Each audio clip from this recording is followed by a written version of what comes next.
Hello hello hello hello नमस्ते everyone. Welcome to अपना planet orbit to success. बहुत बहुत स्वागत है आपका। और ये है हमारी भाई एमपी की क्लास। और दोस्तों, जल्दी से सब लोग कनेक्ट हो जाएं तो फिर हमारी आज की इस क्लास को हम जो है वो आगे बढ़ाने वाले हैं। कौन कौन जुड़ चुका है भाई? गुड इवनिंग बीना। हेलो जया। गुड इवनिंग नम्रता। और कौन कौन जुड़ चुका है भाई? जल्दी से सब लोग आ जाएं। तो फिर दोस्तों, आज की इस क्लास को आगे बढ़ाते हैं। आज का टॉपिक हमारा कल का ही टॉपिक है जो कि अधूरा रह गया था। आज के इस टॉपिक को हम खत्म करेंगे। और जैसा कि आप जानते हो, आज दोस्तों जो है वो सुबह हम फिजिक्स की क्लास नहीं लगा पाए और अभी शाम को फिलॉसफी की क्लास नहीं लगा पाए। और कुछ कारण थे, इस वजह से नहीं लगा पाए। कल से क्लासेस जो है वो यथावत रहेगी, हमेशा की तरह जैसे लगती है वैसे ही रहेगी। कई बार ऐसा हो जाता है कि हम चाहते कुछ हैं और चीज़ें हो नहीं पाती है। तो उम्मीद है कि आपने जो प्रैक्टिस सेट मैंने भेजा था उसे आपने किया होगा और फिलॉसफी का रिवीजन आप जरूर कर लेना। एंड भाई, कभी कभी ऐसा हो जाता है तो परेशान नहीं होना है। चलिए भाई, आज की क्लास दोस्तों रिवीजन के साथ शुरू करते हैं। बाकी लोग आते रहेंगे, इंतजार ज्यादा हम नहीं कर सकते हैं।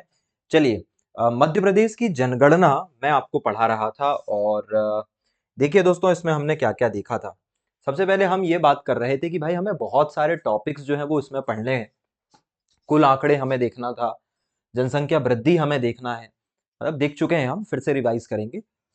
शहरीकरण और ग्रामीणीकरण, इसके अलावा लिंगानुपात, जनसंख्या घनत्व, साक्षरता, एसटी और एससी की स्थिति। इतनी चीजें दोस्तों हमें मध्य प्रदेश की जनगणना में देखनी है। और देखिए, जनगणना एक बहुत बड़ा टॉपिक है। इसमें बहुत सारी चीजें जो है वो देखी जा सकती है, बातें की जा सकती है। लेकिन मैं आपको वही चीजें पढ़ा रहा हूँ जो एग्जाम में आती है दोस्तों। आपका समय भी खराब नहीं होगा। और देखिए, एक फैक्चुअल टॉपिक है, तो यहाँ से डेटा जो है वो आप बहुत ज्यादा अगर कर लेंगे तो कंफ्यूजन हो जाएगा। तो वही पढ़िए जो एग्जाम में आता है, और यहाँ से आपके क्वेश्चन बन जाएंगे। ज्यादा आपको परेशान नहीं होना है, ठीक है? हेलो संस्कार, हेलो हेलो। चलिए भाई, तो रिवीजन के साथ दोस्तों क्लास को शुरू करते हैं हमारी। और आज की क्लास में रिवीजन होगा। पहले देखिए, कल हमने हमारा पहला टॉपिक देखा था कुल आंकड़े। कुल आंकड़ों में हमने देखा था कुल जनसंख्या। और दोस्तों, मध्य प्रदेश की कुल जनसंख्या कितनी है? मध्य प्रदेश की कुल जनसंख्या है 7 करोड़ 26 लाख 26 हजार 809। मतलब मोटे तौर पर अगर हम देखें तो 7 करोड़ 26 लाख मध्य प्रदेश की जनसंख्या है। पुरुष कितने हैं दोस्तों? 3.25 करोड़, मतलब 3 करोड़ 76 लाख। महिलाएं कितनी है? 3.5 करोड़, मतलब 3.50 करोड़। जनसंख्या की दृष्टि से मध्य प्रदेश का देश में स्थान कौन सा है? छठवां। और भारत की कुल जनसंख्या का मध्य प्रदेश में दोस्तों प्रतिशत कितना है? 6%। ये हमने कल देखा था। इसका रिवीजन आपको करना है। आज ये टॉपिक पूरा हो जाएगा और इसकी पीडीएफ भी आपको क्लास के बाद मिल जाएगी। फिर हमने देखा था सर्वाधिक और न्यूनतम जनसंख्या वाले जिले। तो सबसे ज्यादा जनसंख्या वाले 5 जिले हमने देखे थे, और सबसे कम जनसंख्या वाले भी 5 जिले हमने देखे थे। सबसे ज्यादा जनसंख्या वाले 5 जिलों की ट्रिक मैंने आपको बताया था। इज सा भोरी, इजसा भोरी। ई से इंदौर, जा से जबलपुर, सा से सागर, भो से भोपाल और री से दोस्तों रीवा। और यह मध्य प्रदेश की जो है, इंदौर की अगर हम बात करें तो इंदौर मध्य प्रदेश का सबसे ज्यादा जनसंख्या वाला जिला है। और मध्य प्रदेश की 4.5% जनसंख्या अकेले इंदौर में रहती है, ठीक है? न्यूनतम जनसंख्या वाले जिले की बात करें तो हमने न्यूनतम जनसंख्या वाले जो जिले हैं वो कैसे पढ़े थे? हुसदा। हंसदा नहीं है, हुसदा है। हुसदा मतलब क्या हो गया? एच से क्या हो जाएगा दोस्तों? एच से क्या हो जाएगा? हरदा। यू से उमरिया। एस से श्योपुर, फिर डिंडौरी और अलीराजपुर। और हरदा में कितने प्रतिशत लोग रहते हैं भाई? तो हरदा में दोस्तों 0.78% लोग जो है वो केवल निवास करते हैं। और इस प्रकार हरदा सबसे कम जनसंख्या वाला जिला था। अब देखिए, फिर हमने दूसरा टॉपिक देखा था जन्म वृद्धि दर। पिछले 10 सालों में मध्य प्रदेश में कितनी जनसंख्या बढ़ी, ये हमने देखा था। दशकीय वृद्धि दर हमने देखा, अधिकतम जनसंख्या देखा, न्यूनतम जनसंख्या वाला वृद्धि वाला जिला हमने जो है वो देखा है। तो देखिए पिछले 10 सालों में दोस्तों मध्य प्रदेश में जो है वो 1 करोड़ 23 लाख मतलब 1.23 CR जो है वो टोटल जनसंख्या बढ़ी है। मतलब 2001 से लेके 2011 के बीच में 1.23 करोड़। अगर हम दशकीय वृद्धि की बात करें तो दशकीय वृद्धि दोस्तों 20.30% हुई है, जो कि पिछली जनगणना की तुलना में कमी आई है। और कितनी कमी आई है? कमी आई है दोस्तों 3.96 प्रतिशत की। एक सेकंड रुकिएगा।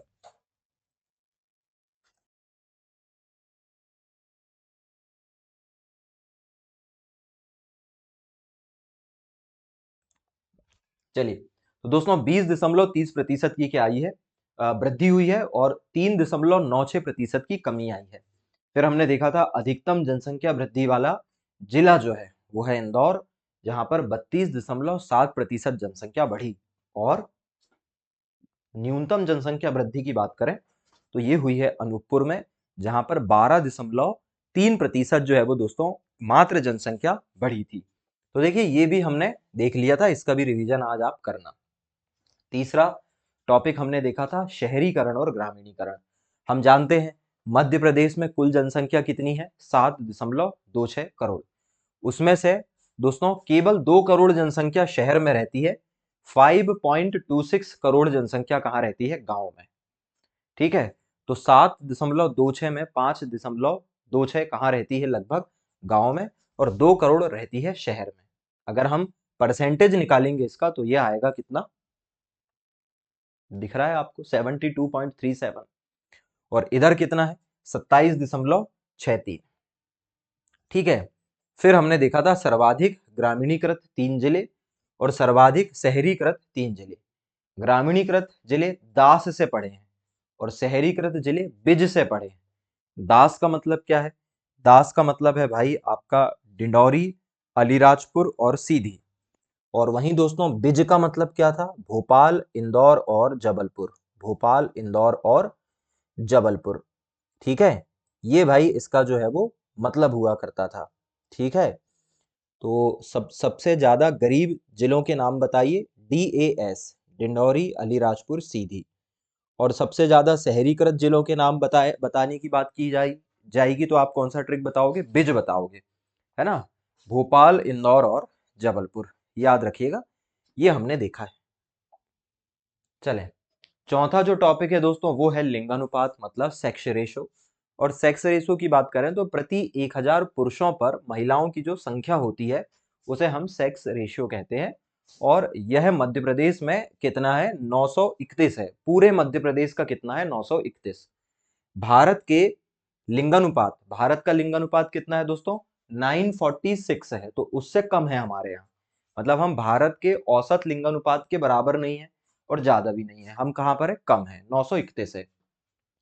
फिर हमने सबसे ज्यादा लिंगानुपात वाले 5 जिले और न्यूनतम लिंगानुपात वाले 5 जिले देखे। कैसे पढ़े थे? मैंने आपको बताया था कि सबसे ज्यादा लिंगानुपात उन जिलों में पाया जाता है जहां पे या तो भील जनजाति रहती है या तो फिर वहां पर चावल की खेती होती है। जैसे बालाघाट में चावल की खेती होती है तो वहां महिला श्रमिकों की उपयोगिता ज्यादा है।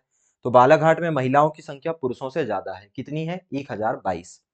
अलीराजपुर में भील लोग रहते हैं और भीलों में कन्या भ्रूण हत्या नहीं हो पाती क्योंकि वो जो कन्या है उसे देवी का अवतार मानते हैं।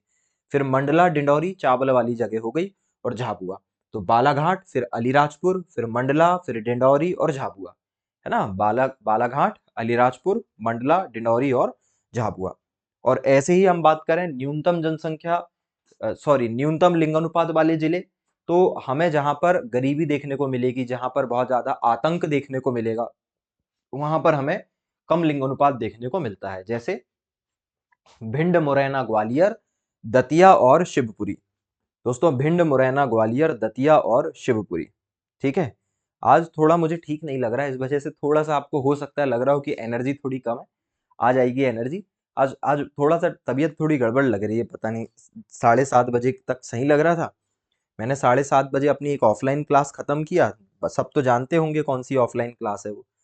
उसके बाद जब मैं घर आया तो बहुत ज्यादा मुझे थकान फील हुई एकदम से। अब पता नहीं ऐसा क्यों हो रहा है। कभी कभी हो जाता है। ठीक है, तो इस वजह से थोड़ा सा एनर्जी तुम्हें लग रही होगी, अभी आ जाएगी एनर्जी, कोई दिक्कत नहीं है। जल्दी से मुझे बता दो, क्या इतनी चीजें याद हो गई है भाई? Good evening Sonali, good evening, है ना? गुड, सोनाली भी आ गई है लाइव भाई। और कौन कौन आ चुका है देख ले जरा। चलिए, ऑलमोस्ट सब लोग आ गए हैं। प्रिंसी, आप एक दो दिनों से कहाँ गायब थे? और आप क्लास आ जाते हो, बताते नहीं हो कि आप क्लास में लाइव हो चुके हो। भाई अगर आप क्लास में जुड़ जाते हो और लाइव हो जाते हो तो एक बार बता दिया करो कि हम लाइव हो चुके हैं।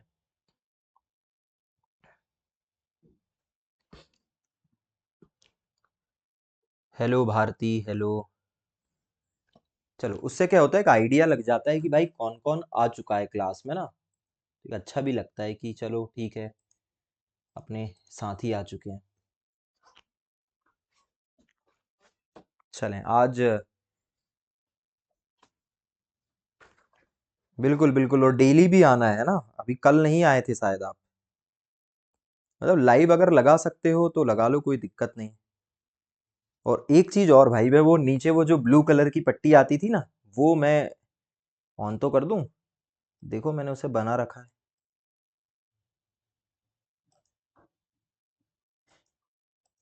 पता नहीं क्यों नहीं हो रहा, लेकिन ठीक है। कल यहाँ पर एक चल रही थी नीले कलर की पट्टी, आज नहीं चल रही है भाई, पता नहीं क्या हो जाता है सिस्टम को, मुझे खुद समझ नहीं आता है।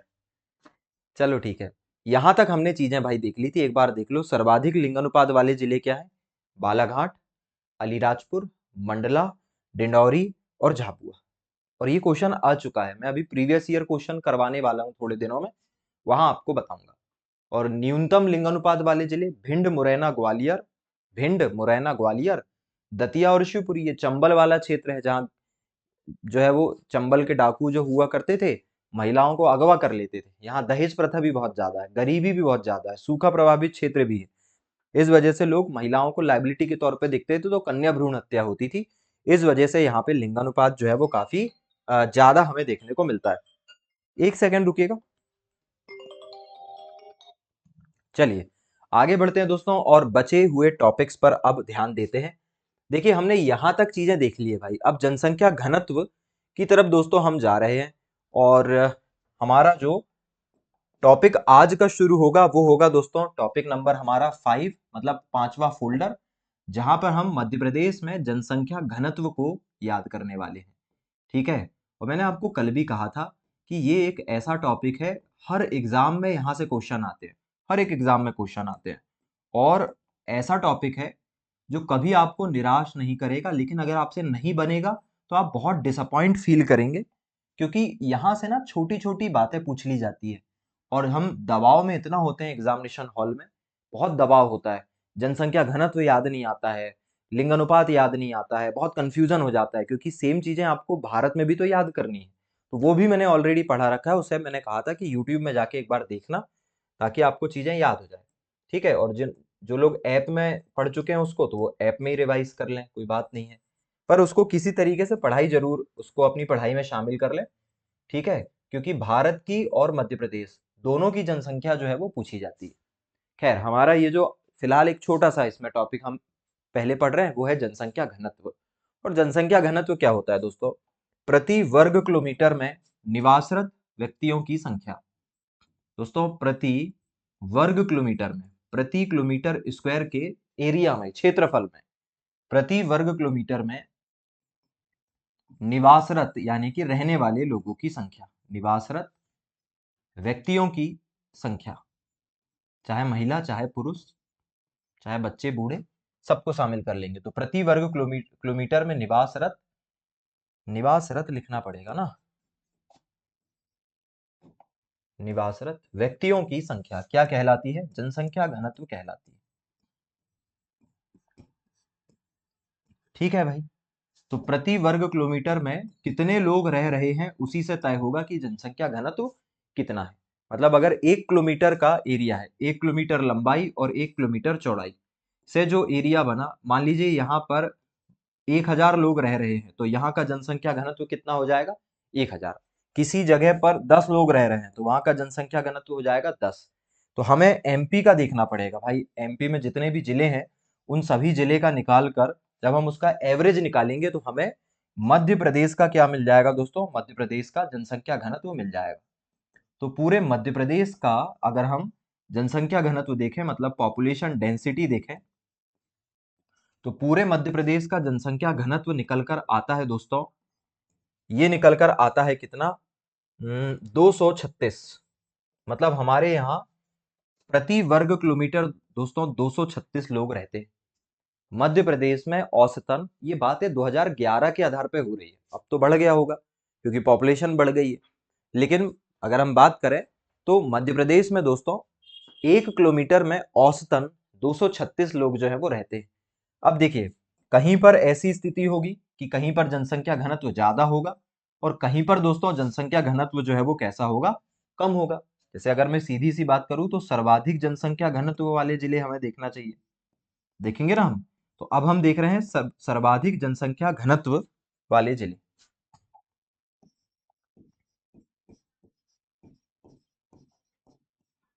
तो सर्वाधिक जनसंख्या घनत्व वाले जिले हम देखेंगे और फिर हम देखेंगे न्यूनतम जनसंख्या घनत्व वाले जिले।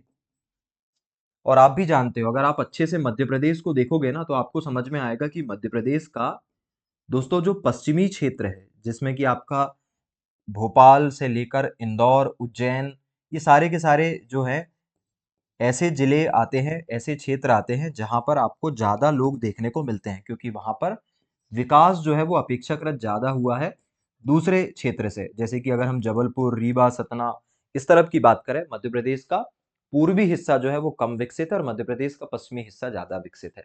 तो आपको जनसंख्या घनत्व में एक बहुत बड़ा वेरिएशन देखने को मिलेगा मध्य प्रदेश के अंदर। अगर मान लीजिए ये आपका मध्य प्रदेश है, अगर ये इस तरीके का दोस्तों आपका ये मध्य प्रदेश है, तो इस मध्य प्रदेश में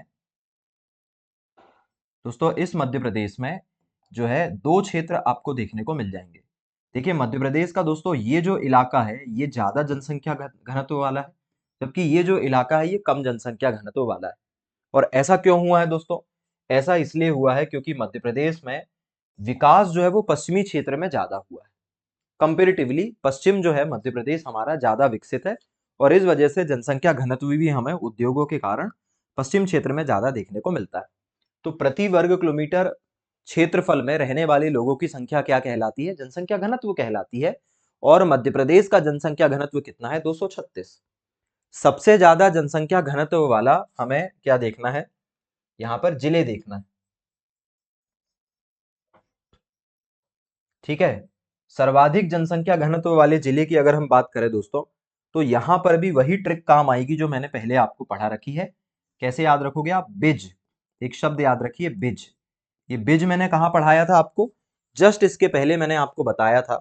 यहां पर देखिए ये शहरीकृत, सर्वाधिक शहरीकृत जो जिले हैं दोस्तों उसको हमने बिज से पढ़ा है। और मैंने आपको क्या कहा कि जहां सबसे ज्यादा शहरीकरण होगा वहां सबसे ज्यादा लोग रहेंगे, क्योंकि लोग जो है वो धीरे धीरे उन शहरों की तरफ बसने लगते हैं, उन शहरों के रेसिडेंट्स बनने लगते हैं जहां पर शहरीकरण ज्यादा होता है। तो बिज हमने याद रखा है, ठीक है। 3 जिले अगर पूछा जाएगा तो क्या बताओगे, बिज। बी से हो जाएगा दोस्तों भोपाल, नंबर 1 क्या है, भोपाल। फिर भोपाल के बाद क्या आएगा दोस्तों, इंदौर। दूसरे नंबर पर क्या है, इंदौर, ठीक है। चलिए और इसको व्यवस्थित तरीके से लिख देते हैं, ज्यादा अच्छा हो जाएगा। चलिए सबसे ज्यादा दोस्तों शहरीकृत जिला भोपाल है, इसलिए सबसे ज्यादा जनसंख्या भी कहाँ देखने को मिलेगी, भोपाल में। उसके बाद जनसंख्या घनत्व कहाँ ज्यादा है, इंदौर में। उसके बाद कहाँ है दोस्तों, जबलपुर में। कहाँ पर है, जबलपुर में। तीसरा नंबर क्या है, जबलपुर। तो क्या हो जाएगा, भोपाल, इंदौर, जबलपुर। इसके अलावा और अगर देखना है, वैसे तो 3 ही देखना, पर आगे और देखना है तो ग्वालियर। चौथे नंबर पर क्या है दोस्तों, ग्वालियर। और ग्वालियर के अलावा सबसे ज्यादा जनसंख्या घनत्व मिलेगा मुरैना में। तो मैंने आपको 5 बता दिए, कैसे याद रखोगे। एक बिज्जू अंकल है, बिज्जू अंकल को आप क्या बोलोगे, गुड मॉर्निंग। बिज्जू अंकल का घनत्व बहुत ज्यादा है, मोटे ताजे हैं वो, बिल्कुल ऐसे दूर तक फैले हुए, घनत्व बहुत ज्यादा है उनका, है ना। तो बिज्जू अंकल का घनत्व बहुत ज्यादा है, तो बिज्जू अंकल को क्या बोलना है अपन को, गुड मॉर्निंग। बिज्जू अंकल का घनत्व बहुत ज्यादा है। सुबह उठते हो तो सूरज दिखने से पहले वो दिख जाते हैं, इतने बड़े हैं वो। ठीक है, क्या बोलोगे? बिज्जू अंकल को गुड मॉर्निंग बोलोगे, बिज्जू अंकल को गुड मॉर्निंग बोलना है, GM। तो बी से भोपाल, आई से इंदौर, जे से जबलपुर और ग्वालियर और मुरैना। आमतौर पर 3 पूछे जाते हैं, आमतौर पे 3 तक पूछी जाती चीजें, तो बिज से याद रख लो, भोपाल, इंदौर और जबलपुर। ठीक है, अब न्यूनतम की बात करते हैं। न्यूनतम, तो न्यूनतम कैसे याद रखें? तो न्यूनतम की भी ट्रिक बना लेते हैं दोस्तों। डीएसपी, डीएसपी कम होते हैं ना? एक बार बताओ, हमारे मध्य प्रदेश में क्या डीएसपी बहुत ज्यादा है क्या? नहीं। जैसे शेरों का घनत्व बहुत कम होता है, वैसे डीएसपी भी कम बनते हैं हमारे यहाँ। भाई डीएसपी बनना इतना आसान थोड़ी ना, तो डीएसपी का घनत्व कैसा रहता है? कम रहता है। ठीक है, तो डीएसपी दोस्तों कैसे याद रखोगे? किसका घनत्व कम है? तो कम घनत्व वाले जिले डीएसपी। डी से हो जाएगा दोस्तों डिंडौरी। देखो यार, सिंपल सी बात है, जहां शहरीकरण कम रहेगा वहां कम लोग रहा करेंगे, तो डिंडौरी।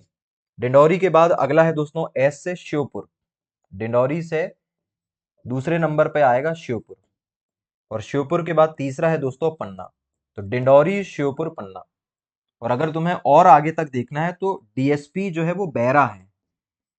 डीएसपी का नाम क्या है? बैरा है। अपने यहाँ के एक चयन हो चुका है उनका, अब तो वो है ही डीएसपी हैं सच में। उनका नाम है ललित बैरागी, ललित बैरागी जी, अब तो डीएसपी हैं वो। तो उनका सरनेम है बैरा, तो डीएसपी बैरा, बैरा। बी से क्या, बी से क्या हो जाएगा दोस्तों? बी मतलब बै से हो जाएगा बैतुल, बै से क्या हो जाएगा? बैतुल। और रा से क्या हो जाएगा? रायसेन, रा से क्या हो जाएगा? रायसेन। तो ऐसा कठिन नहीं है याद रखना भाई, कोई ऐसा खास कठिन काम नहीं है। अच्छे से देखो मैंने क्या बताया। मैंने कहा जनसंख्या घनत्व प्रति वर्ग किलोमीटर में निवासरत व्यक्तियों की संख्या क्या कहलाती है? जनसंख्या घनत्व कहलाती है। मध्य प्रदेश का कुल जनसंख्या घनत्व कितना है दोस्तों? 236 है। कितना है? 236। सबसे ज्यादा जनसंख्या घनत्व वाले जिले, तो सबसे ज्यादा घनत्व तो किसका घनत्व ज्यादा है? पड़ोस में रहते बिज्जू अंकल। कौन रहते? बिज्जू, बिज बिज बिज बोलते हैं अपन, बिज अंकल। उनको गुड मॉर्निंग कह देते हैं अपन सुबह उठ के। क्यों? जब उठते हैं ना तो सूरज दिखने से पहले वो दिख जाते हैं, पूरा सूरज को ढक लेते हैं वो, इतना बड़ा उनका घनत्व है। तो ज्यादा घनत्व उनका बिज अंकल का है, तो बिज्जू अंकल को गुड मॉर्निंग कहना है। ठीक है, बी से क्या हो जाएगा? भोपाल।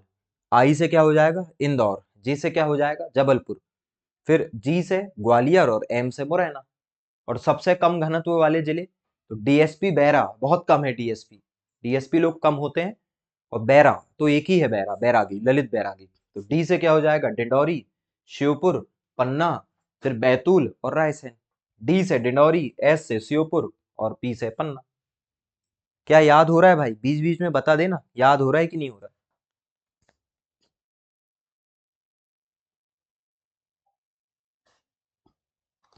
अच्छा, यहां भी सर्वाधिक लिख दिया क्या मैंने? अरे भाई इसको ठीक कर लो, इसे लिख दो न्यूनतम। ठीक है, ये गलती से लिख दिए। ठीक है, इसे सुधार लो, हो जाता है वो कई बार। न्यूनतम जनसंख्या घनत्व वाले जिले। ठीक है, तो न्यूनतम जनसंख्या घनत्व वाले जिले कैसे पढ़ रहे हैं? डीएसपी बैरा से हम पढ़ रहे हैं। ठीक है, कंफ्यूज मत हो ना ये न्यूनतम वाले। अब ये भी तो पूछा जा सकता है कि भाई सबसे ज्यादा जनसंख्या घनत्व वाला जिला कौन सा है? तो आपने कहा भोपाल। सबसे कम जनसंख्या घनत्व वाला जिला क्या है? डिंडौरी। पर आपसे ये भी तो पूछा सकता है कि भोपाल का कितना है भैया जनसंख्या घनत्व? तो दोस्तों भोपाल का सबसे ज्यादा है 855। यहाँ प्रति वर्ग किलोमीटर में कितने लोग रहते हैं? 855। आपको ज्यादा लग रहा होगा, जब आप भारत पढ़ोगे ना, तो भारत में एक इलाका है चांदनी चौक, और चांदनी चौक में 1 किलोमीटर में 37,000 लोग रहते हैं। 37,000 1 किलोमीटर में, इतना डेंसिटी। उसकी तुलना में तो कुछ भी नहीं, लेकिन फिर भी मध्य प्रदेश में सबसे ज्यादा भोपाल में है 855।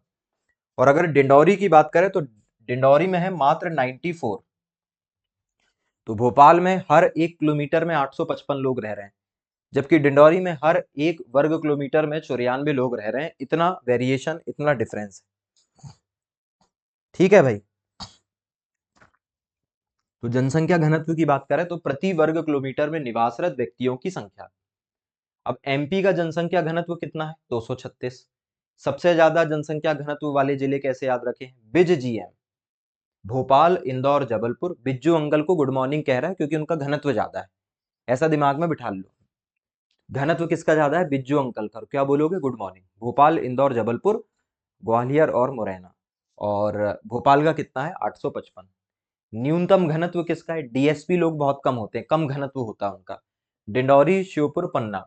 डीएसपी से क्या हो जाएगा? डिंडौरी, श्योपुर, पन्ना। और बैरा है नाम, डीएसपी का नाम क्या है? बैरा, बैतूल और रायसेन। और डिंडौरी का क्या है? 94। डिंडौरी का क्या हो गया भाई? 94। चलिए आगे चलते हैं, इसे एक बार देख लो, फिर हम आगे चलते हैं। ये हमारा 5वां फोल्डर था भाई।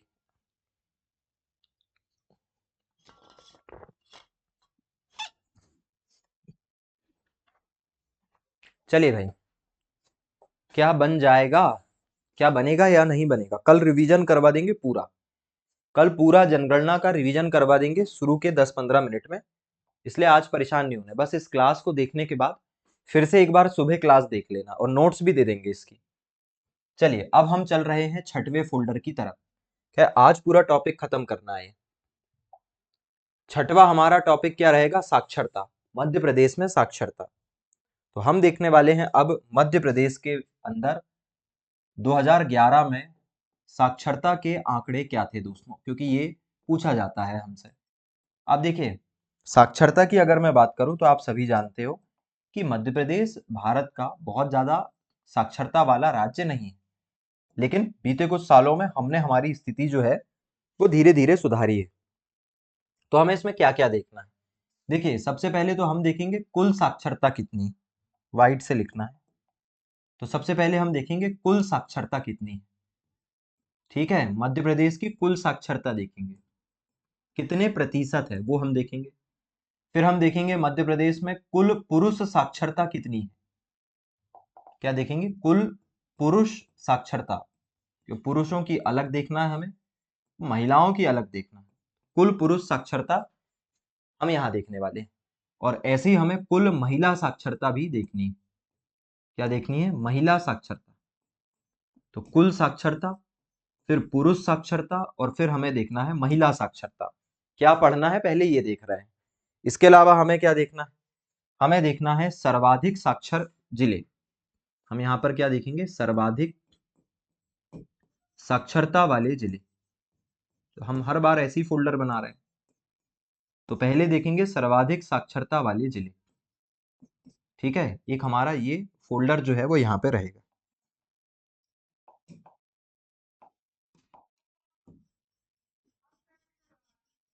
और इसी तरीके से हमें क्या देखना है? न्यूनतम साक्षरता वाले जिले। दूसरा क्या देखना है? न्यूनतम साक्षरता वाले जिले। तो इतनी चीजें भाई हमें देखनी है।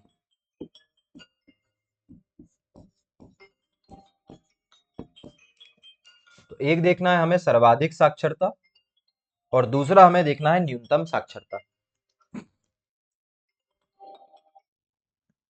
ठीक है, सर्वाधिक साक्षरता और न्यूनतम साक्षरता, ये हमें देखना है। ठीक है, इसके अलावा कुछ और भी चीजें हैं जो हम अलग से देख लेंगे। फिलहाल इस फोल्डर में तो अभी इतनी चीजें देख रहे हैं, और कुछ देखना रहेगा तो इसमें ऐड ऑन कर लेंगे। फिलहाल इतनी चीजें देख रहे हैं भाई, बिल्कुल है ना?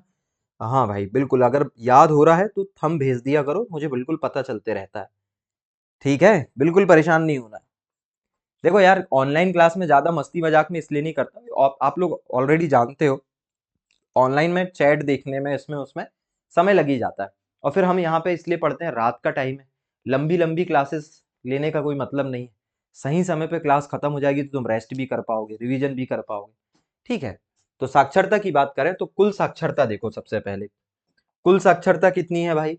देखो, मध्य प्रदेश की कुल साक्षरता है दोस्तों 69.5। कितनी है? 69.5% है भाई, याद रख लीजिए इसे। दोस्तों, मध्य प्रदेश की साक्षरता कितनी है? 69.5। हम 70 से चूक गए, हम 70 तक पहुंच सकते थे, लेकिन हम कितना पहुंचे हैं? 69.5 पहुंचे। फिर से देखिए, मध्य प्रदेश की कुल साक्षरता कितनी है? मध्य प्रदेश की कुल साक्षरता 69.5%। ठीक है, अब पुरुष साक्षरता, मैं आपसे कह रहा हूं 69 में आप दोस्तों 69 में आप 10 जोड़ दो, 10 जोड़ोगे तो कितना हो जाएगा, 79 हो जाएगा। इसी से मिलता जुलता आंकड़ा है पुरुषों का, 79 नहीं है, लेकिन 79 से मिलता जुलता आंकड़ा है 78.7। देखो अब एग्जैक्टली तो 10 नहीं है, लेकिन अगर आप देखो तो याद रखने के लिए आप याद रख सकते हो कि ये हो गया 69, 69.5, ये हो जाएगा 78.7। लगभग अगर आप 10 जोड़ देते तो लगभग 10 जोड़ोगे तो आ जाएगा। भाई 0.3 ही तो बचा यार, 0.3 ही तो बचा, तो जरा सा तो रह गया है ना, तो थोड़ा सा भी अगर जोड़ देते तो आंसर आ जाता 69। तो हमने कहा 69 से 79, 79 है नहीं, लेकिन कितनी है, 79 से 0.3 कम है, 78.7। अच्छा महिला की कैसे निकालेंगे, महिला की 10 माइनस कर दो, जैसे 69 में, जैसे 69 में 10 जोड़ दिए थे तो पुरुष की आ गई, माइनस 10 कर दो तो लगभग लगभग किसकी आ जाएगी, महिलाओं की आ जाएगी। और महिलाओं की कितनी है, महिलाओं की है 59.2। कितनी है दोस्तों, 59.2%। सबसे पहले तो इसे याद रखिए, और याद रखने का तरीका मैंने आपको बता दिया है। मध्य प्रदेश की कुल साक्षरता कितनी है, मध्य प्रदेश की कुल साक्षरता है 69.5। कितनी है, 69.5। पुरुष साक्षरता कितनी है दोस्तों, पुरुष साक्षरता है 10 जोड़ दो लगभग लगभग 79, पर 79 है नहीं, कितनी है, 78.7 है। कितनी है, 78.7। महिला साक्षरता सीधे सीधे 10 माइनस कर दो, कितना हो जाएगा, 59.2। याद हो जाएगा। अब चलें भाई आगे की बात करते हैं दोस्तों, सर्वाधिक जनसंख्या वाले जिले हमें देखना है। तो सर्वाधिक साक्षरता वाला जिला है ना, तो सर्वाधिक साक्षरता वाला जिला है जबलपुर। दोस्तों मध्य प्रदेश का सर्वाधिक साक्षर जिला क्या है, जबलपुर। और न्यूनतम साक्षर जिला है अलीराजपुर। और कमाल की बात यह है कि अलीराजपुर न केवल मध्य प्रदेश का बल्कि पूरे देश का सबसे कम साक्षरता वाला जिला है। एमपी का तो है ही, पूरे देश का भी सबसे कम साक्षर जिला क्या है, अलीराजपुर। अब आपसे यह भी तो पूछा जा सकता है कि कितने प्रतिशत, तो दोस्तों भोपाल में 81.1% साक्षरता है, मतलब 100 में से 81.1% लोग साक्षर है। जबकि अलीराजपुर की बात करें तो अलीराजपुर का है 36.70%। देखिए और भी है डेटा, पर अभी केवल इतनी चीजें याद रखिए। मध्य प्रदेश की कुल साक्षरता कितनी हो गई, 69.5। मेरे साथ बोल बोलकर याद करिए, है ना। आप चाहे कहीं पर भी बैठे हो, घर पर क्यों ना बैठे हो, मेरे साथ पढ़िए। कुल साक्षरता 69.5, पुरुष साक्षरता 78.7, महिला साक्षरता 59। कैसे याद रखें भाई, मध्य प्रदेश की साक्षरता 69.5, 69.5, उसमें 10 जोड़ दोगे तो 79 हो जाएगा, लेकिन हुआ नहीं है, 78.7। और 10 माइनस कर दोगे तो 59। महिला साक्षरता तो 10 जोड़ दिया लगभग तो पुरुष, 10 माइनस कर दिया तो महिला। समझदार के लिए सारा काफी है। सर्वाधिक साक्षरता वाला जिला है जबलपुर, कितना है, 81.1। और न्यूनतम साक्षरता वाला जिला है अलीराजपुर, कितना है, देखो 36.17। ये 81.1 हो गया, और अगर इसको भी 1 तक लेते तो ये 36.1 हो जाता। तो 81.1 और 36.1, 81 और 36। ठीक है, अगर और भी पूछ लिया आपसे और बताइए तो भाई जबलपुर के बाद आता है दोस्तों इंदौर। जबलपुर के बाद दूसरे नंबर पर कौन आएगा, इंदौर। वैसे तो अभी तक पूछा नहीं गया ऐसा, लेकिन याद रख लेना कि जबलपुर के बाद दूसरा सबसे साक्षर जिला क्या है, इंदौर। और तीसरा क्या है दोस्तों, भोपाल। तीसरा क्या है, भोपाल। अब देखो ऐसे तो तुम 5 याद कर सकते हो, मत करो लेकिन, क्योंकि नहीं पूछा जाता। ठीक है, तो इंदौर दूसरे नंबर पे, भोपाल तीसरे नंबर पे, फिर चौथा बालाघाट है, पांचवा ग्वालियर है। कोई मतलब नहीं, सबसे ज्यादा साक्षरता वाला जिला जबलपुर और न्यूनतम साक्षरता अलीराजपुर। अच्छा सेकंड नंबर पे झाबुआ आएगा, क्योंकि झाबुआ से ही तोड़कर क्या बना था, अलीराजपुर बना था। तो सेकंड नंबर पे क्या है, झाबुआ। और थर्ड नंबर पर है दोस्तों बड़वानी। थर्ड नंबर पर क्या है, बड़वानी। ठीक है, तो चाहो तो ऐसे 3-3 याद रख लो, जबलपुर इंदौर ग्वालियर। ठीक है, ये बिज का उल्टा हो गया, साक्षरता के मामले में बिज का उल्टा है, बिज का उल्टा, BIJ उल्टा हो जा रहा है यहाँ, बिज उल्टा हो जा रहा है, जिब हो जा रहा है, जिब। साक्षरता के मामले में उल्टा हो जा रहा है, ठीक है, ऐसा है। और यहां पर क्या आ रहा है, यहां पर आ रहा है AJB। तो ऐसे मत पढ़ो, सीधे पढ़ लो, अलीराजपुर, अलीराजपुर, फिर झाबुआ और बड़वानी, सीधे सीधे पढ़ लो भाई, हर बार ट्रिक बनाना जरूरी नहीं है, ठीक है। अब कुछ अन्य बातें भी देख लीजिए भाई दोस्तों। इसके अलावा देखिए, आपसे पूछा जाता है सर्वाधिक, आपसे पूछा जाता है सर्वाधिक महिला साक्षरता वाला जिला, क्योंकि ये ओवरऑल साक्षरता है महिला और पुरुष की मिलाकर, लेकिन सर्वाधिक महिला साक्षरता कहां पर है? केवल महिलाओं की बात कर रहे हैं हम, पुरुषों की बात नहीं कर रहे हैं। तो केवल महिलाओं की साक्षरता देखी जाए तो सबसे ज्यादा महिला साक्षरता देखने को मिलती है भोपाल में। तो दोस्तों सर्वाधिक महिला साक्षरता भोपाल में है 76.7। और यही बातें अगर पुरुषों के मामले में पूछ ली जाए कि सर्वाधिक पुरुष साक्षरता कहां पर है, सर्वाधिक पुरुष साक्षरता, तो दोस्तों सर्वाधिक पुरुष साक्षरता आपको देखने को मिलेगी कहां पर? जबलपुर में। नहीं, जबलपुर में नहीं, इंदौर में। आंकड़ा बदल जाता है इसलिए महत्वपूर्ण हो जा रहा है इंदौर में। और इंदौर में पुरुष साक्षरता कितनी है? 89.8%, ठीक है। तो ये दोनों बातें महत्वपूर्ण हो जाती है। तो ओवरऑल महिला पुरुष सबको मिलाकर देखा जाए तो सर्वाधिक साक्षरता जबलपुर में है, और सबसे कम कहां पर है? अलीराजपुर में। लेकिन अगर केवल महिला महिला की बात करें तो सबसे ज्यादा साक्षरता भोपाल में है 76%। और केवल पुरुष पुरुष की बात करें तो सर्वाधिक पुरुष साक्षरता इंदौर में। और सर्वाधिक महिला और पुरुष, सर्वाधिक मतलब या न्यूनतम महिला और न्यूनतम पुरुष साक्षरता, तो न्यूनतम के मामले में तो अलीराजपुर आएगा, लेकिन मैक्सिमम के मामले में ओवरऑल जबलपुर आता है। और केवल महिला साक्षरता की बात करें तो भोपाल, और केवल पुरुष साक्षरता की बात करें तो इंदौर। भाई इंदौर में पुरुष ज्यादा साक्षर है, भोपाल में महिला ज्यादा साक्षर है। चले भाई बताएं, क्या इतनी बातें समझ में आई है? जल्दी से बताएं, बताइए भाई, क्या याद हो जाएगा? एक बार रिवीजन कर लोगे तो क्या आंकड़े याद हो जाएंगे? कल मैं इसका रिवीजन करवाऊंगा पूरा, और कल प्रीवियस ईयर क्वेश्चन भी बताऊंगा आपको।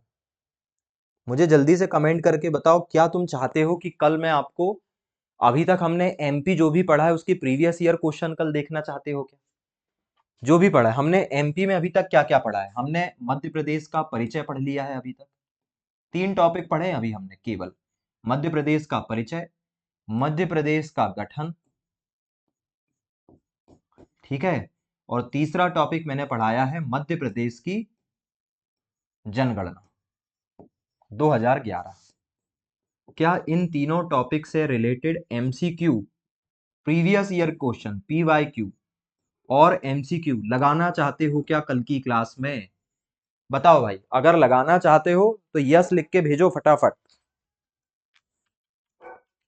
देखो मुझे तो ऐसा है भाई, इस बात को समझो, एमसीक्यू और पीवाईक्यू आपके लिए ज्यादा मददगार है, मेरे लिए तो एक्स्ट्रा काम हो जाएगा, क्योंकि कल अगर मैं दूसरा टॉपिक पढ़ा दूंगा तो एक और टॉपिक कंप्लीट हो जाएगा। लेकिन अगर एमसीक्यू करवाऊंगा तो मेहनत भी करनी पड़ेगी और कोर्स भी धीरे चलेगा। तो आप तय करो आपको क्या करना है।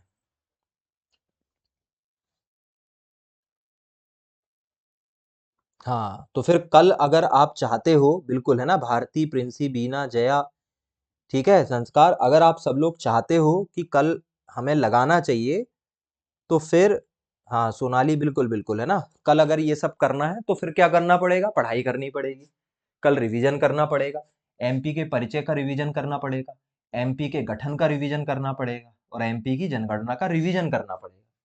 तो अगर तुम रिवीजन नहीं करोगे तो फिर तुम्हें एमसीक्यू लगाने में बिल्कुल मजा नहीं आएगा, और तुम चेक ही नहीं कर पाओगे कि तुम्हें बन रहा है कि नहीं बन रहा है। भाई बिना पढ़े थोड़ी ना चेकिंग होती है, पढ़ने के बाद बन रहा है कि नहीं बन रहा है उसकी चेकिंग हमें करना है, ठीक है। तो उसके लिए पढ़ना पड़ेगा। हाँ संस्कार, देखो अगर कंफ्यूजन हो रहा है तो कंफ्यूजन क्यों होता है हमें? जैसे मैंने यहां लिख दिया 1 और 2, तो क्या तुम्हें इनमें कंफ्यूजन हो जाता है कि ये 2 है कि 1 है? तुम्हें पता है ना कि ये 1 है और ये 2 है। क्यों पता है? क्योंकि तुम हजारों बार देख चुके हो, हजारों बार पढ़ चुके हो, ठीक है। लेकिन अगर किसी ने बार बार नहीं पढ़ा है तो कंफ्यूजन हो जाएगा, बच्चों को कंफ्यूजन हो जाता है, दो को एक बोल देते हैं, एक को दो बोल देते हैं। ठीक है, तो अगर हमें किसी टॉपिक में कंफ्यूजन हो रहा है तो इसका मतलब है कि हमने अभी उसे उतना पढ़ा नहीं है। हम कई बार उसे पढ़ लेंगे तो फिर हमें कंफ्यूजन नहीं होगा। कंफ्यूजन तभी होता है जब आप दो चीजों में अंतर नहीं कर पाते हो। तो अगर आप दो अलग अलग चीजों में अंतर नहीं कर पा रहे हो, इसका मतलब है कि आपको और समय देना चाहिए। ठीक है, तो हर टॉपिक को मैच्योर करने का टाइम और उसके रिवीजन का जो रिपीटेशन है वो अलग अलग हो सकता है। कोई टॉपिक 2 बार में याद हो जाता है तो कोई 10 बार में होता है। हमें ये नहीं सोचना है कि हम हर टॉपिक को एक जैसा देखेंगे, नहीं। हर टॉपिक की डिमांड अलग है, हर टॉपिक का अप्रोच अलग। अब भाई ये टॉपिक ऐसा है, आंकड़े ही आंकड़े हैं, इसमें इसमें आंकड़े ही आंकड़े हैं, तो इसको कईयों बार पढ़ना पड़ेगा, लिख के देखना पड़ेगा। और फिर कितना सरल है, देखो आपको कल मैंने कितना पढ़ाया था, 1 2 3 और 4, और अभी मैंने आपको केवल 2 चीजें पढ़ाई है और मैं पढ़ाऊंगा ST SC, खत्म। तो एक दिन में 4 देख लेना, एक दिन में 4 देख लेना। कल मैं इसका रिवीजन भी करवा दूंगा आपको, कल MCQ के पहले रिवीजन और MCQ उसके बाद। तो परेशान नहीं हो, ना है किसी को भी, कल रिवीजन करवा देंगे। आज थोड़ा सा क्या है ना कि आज ज्यादा लंबी क्लास इसलिए नहीं ले पाएंगे क्योंकि आज स्थिति थोड़ी सी गड़बड़ लग रही, ऐसा लग रहा है कि ज्यादा फिर थकान ना हो जाए। बिल्कुल बिल्कुल यार, संस्कार रिवीजन कर लेना, सब बन जाएगा भाई। और ये ऐसी चीजें हैं, कुछ टॉपिक ऐसे होते हैं जो एग्जाम के 1 2 दिन पहले पढ़ना ही पड़ता है, कितना भी पहले आप पढ़ चुके हो। जब आप तैयारी करते हो तो आपको उन टॉपिक्स पे टिक लगा लेना चाहिए, उन टॉपिक की लिस्ट बना लेना चाहिए कि हम जब एग्जाम रहेगा तो 1 2 दिन पहले क्या पढ़ेंगे। 1 2 दिन पहले पूरा तो नहीं पढ़ते, जैसे कल आपका एग्जाम है, आज क्या करोगे आप, आज नहीं पढ़ोगे तो आप गिल्ट में रहोगे, बहुत ज्यादा पढ़ोगे तो स्ट्रेस हो जाएगा, थकान हो जाएगी। तो हम उन टॉपिक्स को पढ़ते हैं जो टॉपिक्स जो है वो बहुत जल्दी स्लिप होते हैं ना, जैसे मुख्यमंत्रियों की लिस्ट हो गई, विधानसभा अध्यक्ष की लिस्ट हो गई, सचिव की लिस्ट हो गई, मुख्य सचिव की, है ना, इस तरीके के जो आंकड़े होते हैं, कुछ ईयर्स हो गए, खासतौर पे आयोग हो गए, जनगणना हो गई मध्य प्रदेश की और भारत की। तो ऐसी कुछ चीजें जो दिमाग से स्लिप होती है बार बार, वो हम पढ़ते हैं, स्टैटिक चीजें हम कम पढ़ते हैं। तो ऐसे टॉपिक को हमें बार बार पढ़ना पड़ता है ना, इत्मीनान से बार बार ये क्लासेस देख लेना, सब हो जाएगा। ये साक्षरता की स्थिति थी, एक बार और देख लो यार। मध्य प्रदेश की साक्षरता 69, 10 जोड़ दिया तो 79, पर होती नहीं है 79। 78 पॉइंट कितनी होती है, 7 पुरुषों की। 10 माइनस कर दो, महिला की निकल जाएगी 59, 59.2, खत्म। फिर सर्वाधिक साक्षरता वाला जिला जबलपुर, फिर इंदौर, फिर भोपाल, बिज का उल्टा हो गया जिब। फिर न्यूनतम साक्षरता वाला इंदौर, इंदौर कैसे हो जाएगा, न्यूनतम साक्षरता वाला अलीराजपुर, झाबुआ और बड़वानी। ठीक है, जबलपुर की साक्षरता 81.1, अलीराजपुर की 36.1। सबसे ज्यादा महिला साक्षरता कहाँ है, भोपाल में, परसेंटेज अभी छोड़ो, अगली बार पढ़ लेना। और सर्वाधिक पुरुष साक्षरता कहाँ है, इंदौर में। चले भाई, आखिरी टॉपिक हमारे इस आज की क्लास का और जनगणना का भी दोस्तों, आखिरी टॉपिक जो है वो हम पढ़ने जा रहे हैं। और इस आखिरी टॉपिक में हम देख रहे हैं SC और ST की स्थिति। मध्य प्रदेश में ST और SC की स्थिति आप जानते हो। SC मतलब होता है अनुसूचित जाति, शेड्यूल्ड कास्ट, और ST का मतलब होता है अनुसूचित जनजाति, मतलब कि शेड्यूल्ड ट्राइब्स। ठीक है, तो ये हमारा आज का कौन सा टॉपिक है, 7वां टॉपिक दोस्तों होने वाला है। ठीक है, अब देखिए, मैं सीधी सीधे अगर आपसे बात करूं तो दोस्तों, भारत में SC जो है वो ज्यादा है।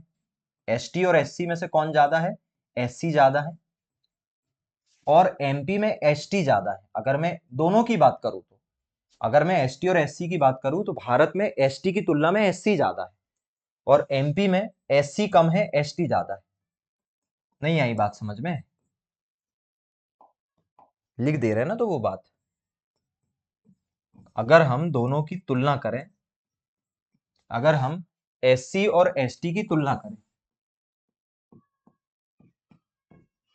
अगर हम क्या करें, ST और SC की जनसंख्या की तुलना करें, तो इस तुलना के मुताबिक दोस्तों भारत में क्या ज्यादा है? एससी की संख्या ज्यादा है भारत में। पूरे देश में एससी ज्यादा है, एसटी कम है। लेकिन पर्टिकुलर एमपी की बात करें तो एमपी में एससी कम है, एसटी ज्यादा है। कहने की बात यह है दोस्तों, सीधे तरीके से कहने की बात यह है कि मध्य प्रदेश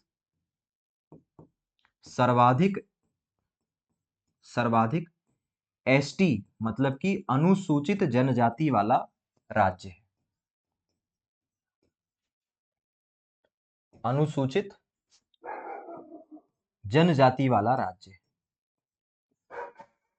सबसे ज्यादा अनुसूचित जनजाति भारत में किस राज्य में देखने को मिलती है दोस्तों?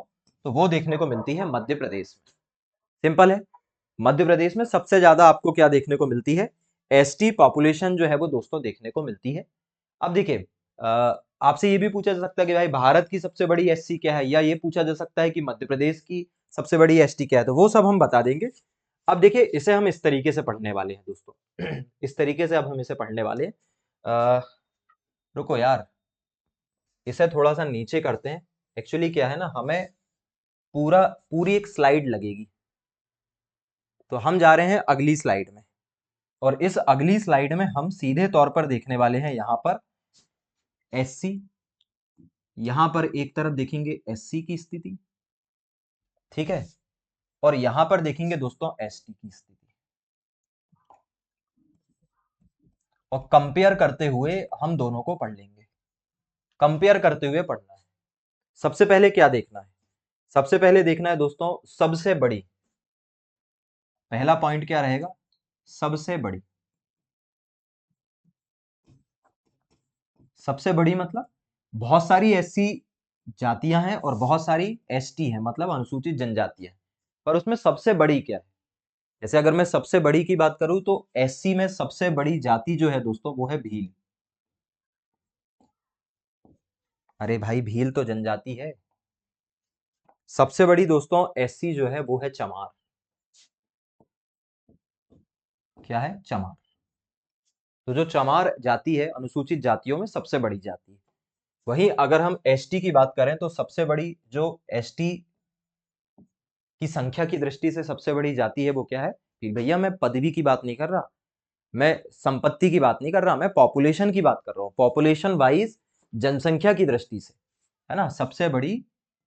और किस दृष्टि से? जनसंख्या की दृष्टि से, है ना, ऐसे गलत मत समझ लेना।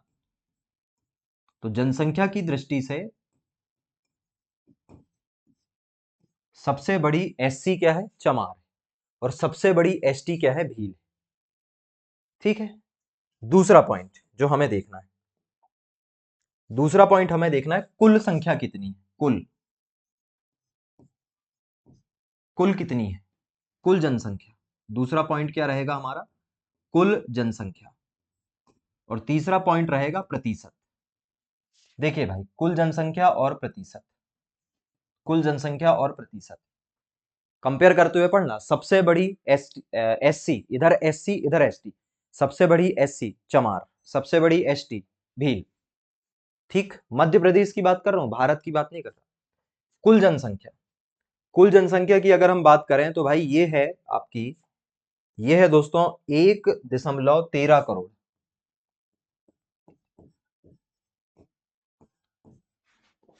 मध्य प्रदेश की कुल जनसंख्या कितनी है? 7.26 करोड़। उसमें से 1.13 किसकी है? जनसंख्या है एससी की।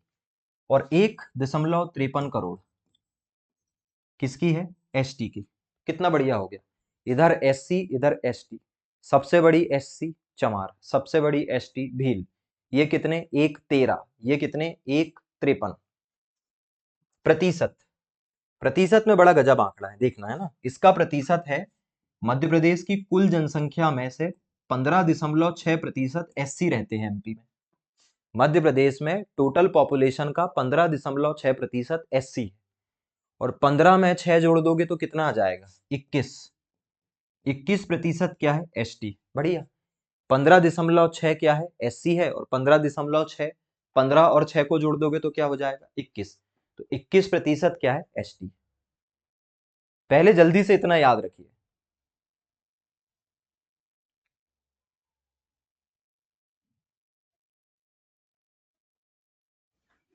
पहले इतना याद रखिए, फिर हम आगे की बात करते हैं, ठीक है।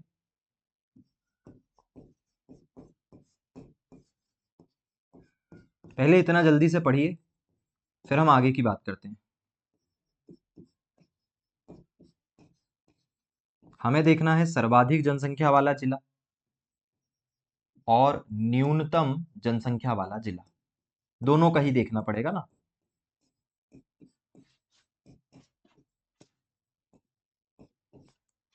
ये तो देखना ही पड़ेगा, कोई बात ही नहीं है। तो सर्वाधिक जनसंख्या और न्यूनतम जनसंख्या वाले जिले जो हैं वो हमें दोनों के देखने पड़ेंगे। इसका यहां देखेंगे और इनका हम यहां देखेंगे। और इसके अलावा हमें देखना है सर्वाधिक जनसंख्या वाला जिला किस दृष्टि से? प्रतिशत की दृष्टि से। अभी यहां हम सीधे पॉपुलेशन वाइज देख रहे हैं, अब हम प्रतिशत की दृष्टि से भी पूछा जा सकता है। देखो, अगर प्रतिशत नहीं लिखा है, अगर आपसे नहीं पूछा जा रहा है कि परसेंटेज वाइज बताओ, मतलब आपसे साधारण बातें पूछी जा रही, मेंशन नहीं किया जा रहा है, मतलब साधारण पूछा जा रहा है। और अगर परसेंटेज लिखा है मतलब फिर आपको नॉर्मल आंकड़ा नहीं बताना है, फिर आपको क्या बताना है? आपको फिर बताना है सीधे परसेंटेज वाला आंकड़ा। तो सर्वाधिक जनसंख्या वाला जिला और न्यूनतम जनसंख्या वाला जिला, और प्रतिशत की दृष्टि से सर्वाधिक जनसंख्या वाला जिला और प्रतिशत की दृष्टि से न्यूनतम जनसंख्या वाला जिला, इतना हमें बताना है। पर उसके पहले देखिए मध्य प्रदेश में इधर एससी इधर एसटी, मध्य प्रदेश में सबसे बड़ी एससी चमार, सबसे बड़ी एसटी भील, कुल एससी 113, 153, 15.6, 15 में 6 जोड़ दिया 21। सिंपल। क्या यहां तक याद है? अब सुनो, अब ध्यान से सुनना, एकदम ध्यान से सुनना, जो कह रहा हूं उसको मानना है ना, जो कह रहा हूं केवल उसको मान लेना, काम तुम्हारा हो जाएगा। मैं कह रहा हूं सर्वाधिक न्यून, मैक्सिमम मिनिमम, मैक्सिमम मिनिमम, ये दिमाग में बिठा लो अपना, कि पहले हम क्या देखते हैं? मैक्सिमम, फिर हम देखते हैं मिनिमम। सबसे पहले अधिकतम बताते हैं, फिर न्यूनतम बताते हैं, फिर अधिकतम बताते हैं प्रतिशत की दृष्टि से, और फिर बताते हैं न्यूनतम प्रतिशत की दृष्टि से। पहले हम वैसे ही बता देते हैं, जनसंख्या की दृष्टि से सबसे बड़ा, फिर जनसंख्या की दृष्टि से सबसे छोटा, मैक्सिमम मिनिमम, और परसेंटेज वाइज मैक्सिमम मिनिमम। जैसे अगर मैं आपसे सीधे कह दे रहा हूं कि इंदौर झाबुआ उज्जैन झाबुआ, जैसे अगर मैंने आपको सीधे बोल दिया इंदौर झाबुआ, देखो इससे क्या है ना, जल्दी हो जाएगी चीजें यहाँ। इंदौर झाबुआ उज्जैन झाबुआ। और मैं आपको बार बार कहता हूं कि ये मत देखिए कि क्या पढ़ रहे हो, ये देखिए कि कैसे पढ़ रहे हो, तरीका समझो कैसे पढ़ा जाता है इतने फैक्चुअल टॉपिक्स को। वरना लोग किताब से या फिर स्लाइड पलट पलट के पढ़ा रहे होते हैं, स्लाइड लगती जिसमें सब लिखा रहता है, या किताबें लगती थी, याद कैसे रहेगा? याद रहेगा, पढ़ने का तरीका देखना है हमें। ये छप गया अगर दिमाग में, तो हम ये आंसर अपने आप फिल कर लेंगे। बात समझ में आ रही? अगर मैं आपको सीधे कह रहा हूं एससी, आपने मेरे से पूछा एससी का बताइए कहाँ क्या पाया जाता है, मैं कहा इंदौर झाबुआ उज्जैन झाबुआ। और मैं हमेशा कैसे बताता हूं? मैक्सिमम मिनिमम, फिर परसेंटेज वाइज मैक्सिमम मिनिमम। तो इंदौर सर्वाधिक जनसंख्या वाला, सबसे ज्यादा अनुसूचित जाति वाला जिला कौन सा है? इंदौर।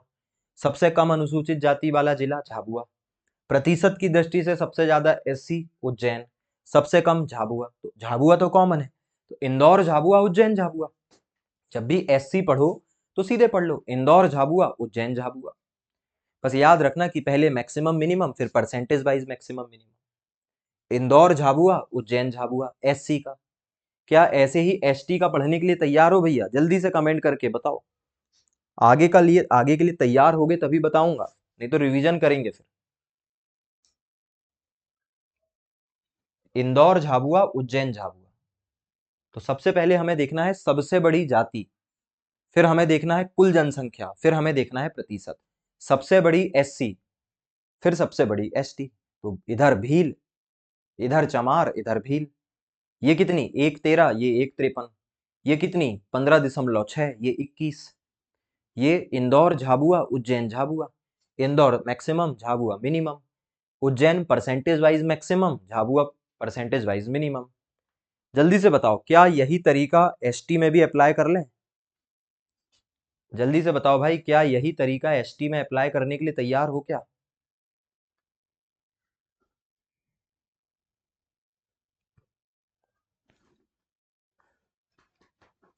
जल्दी से बताओ। अगर बताओगे तो फिर सीधे आगे जो है वो हम चलने वाले हैं, और सीधे तुम्हें एक बार में ही सब कुछ याद करवा देंगे।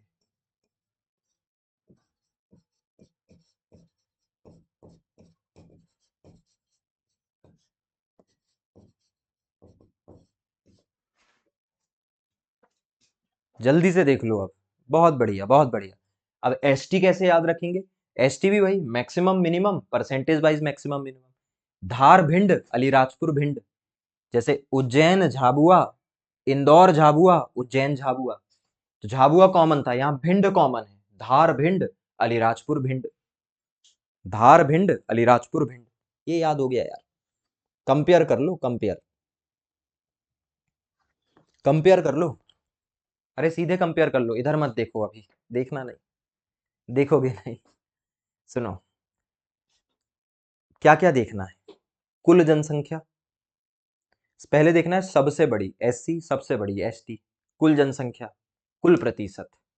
फिर सबसे बड़ा जिला, सबसे छोटा जिला। सबसे बड़ा प्रतिशत की दृष्टि से, सबसे छोटा प्रतिशत की दृष्टि से। चलो, इधर एससी, इधर एसटी। एससी में सबसे बड़ी चमार, एसटी में सबसे बड़ी भील। ये कितनी? 1.13। ये कितनी? 1.53। ये कितनी? 15.6%। ये कितनी? 21%।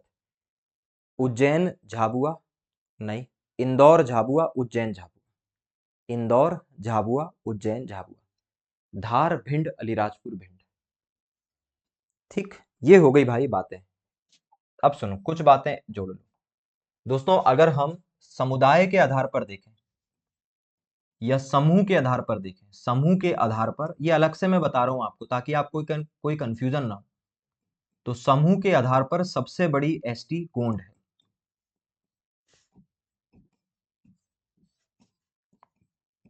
समूह के आधार पर सबसे बड़ी एसटी क्या है? गोंड। समूह मतलब, देखो गोंड जनजाति के अंदर बहुत सारे समूह हैं, जैसे कोरकू हो गया, बैगा हो गया, भारिया हो गया, फिर इसके अलावा अंगरिया हो गया, सोलहास हो गया। तो बहुत सारी डिवीजन हो गया है, गोंडों से ही बहुत सारी उपजातियां निकल गई। अगर उन सबको जोड़ लें तो उस आधार पर गोंड नंबर 1 हो जाते हैं। लेकिन पर्टिकुलर अगर एक की बात करें, जैसे सबसे बड़ी जनजाति कौन सी है, तो भील। और सबसे बड़ा जनजातीय समूह कौन सा है, तो गोंड। मध्य प्रदेश का सबसे बड़ा जनजातीय समूह गोंड। भारत की सबसे बड़ी जनजाति भी भील ही है दोस्तों, कंफ्यूज मत होना। तो भारत की भी सबसे बड़ी भील, और इंदौर मध्य प्रदेश की भी सबसे बड़ी भील है भाई। सही है। इतनी चीजें हमें देखनी थी, इतनी चीजें हमें देखनी थी। लास्ट, देश में लास्ट है ना, एकदम लास्ट चीजें बता रहे हैं। देश में मध्य प्रदेश का स्थान। कल कुछ चीजें और पढ़ाऊंगा भैया मैं इसकी, 10 मिनट में कुछ एक्स्ट्रा चीजें और पढ़ा देंगे। आज नहीं पढ़ा रहे हैं ना। तो देश में मध्य प्रदेश का स्थान क्या है, ये हम देखने वाले हैं, और ये पढ़ेंगे अगले लेक्चर में। कि यही पढ़ा दें? चलो देख लो। ठीक है। एसटी में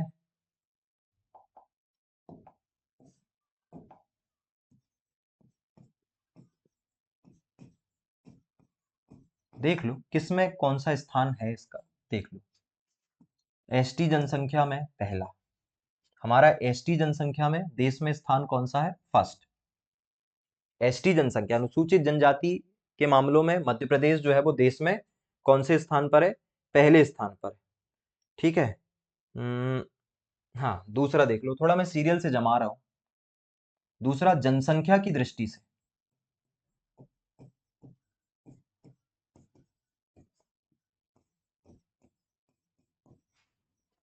जनसंख्या की दृष्टि से हमारा स्थान है छठवां, 6। जनसंख्या की दृष्टि से हमने पढ़ा ना, छठवां स्थान है हमारा। तीसरा, तीसरा है दोस्तों, साक्षरता देख लें क्या पहले? साक्षरता में तो 22वां, लिंगानुपात में कम है शायद हमारा। हाँ सही तो है,